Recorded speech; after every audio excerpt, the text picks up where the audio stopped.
አለም ብትን ሞክረው ይኸውልህ ተምሮ ባዶ የቀረው ድንግል ማርያምን ሳያውቅ ቀርቶ ነው። አንድም ተሹሞ የሚሻረው ነግዶ የሚከስረው ገበሬ ሁሉ ባዶ የቀረው ድንግል ማርያምን እየከዳ ነው።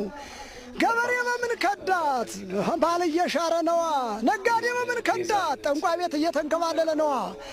አገር መሪው በምን ከዳት? ጉቦ እየበላ ነዋ። ሁሉንም ብንናገረው ችግር ነውና አንድም እንዲህ ይላል ምሳሌ እንዳልናገረው ጉዱ ከኔ ሆኖ ከሆዴ ያለ ጢስ ሊገለኝ አፍኖ ብዬ አልፈልሃለሁ። አንድም ሰውን የሚገለው መጋኛ ነው። ሃይማኖታችን የሚያስወቅሳት የቤቷ ሰዎች ናቸውና አንድም ጠጉር ያበጠራችሁት አገር የቀየራችሁት ያለ ድንግል ማርያም በየት አገኛችሁት?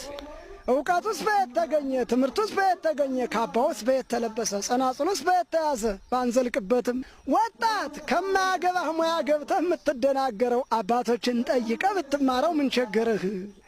ሰተት ብለህ ገብተህ በስላሴ አውደ ምሕረት በሐዋርያት ትምህርት ላይ ገብተህ የምትሳሳተው ለምንድን ነው?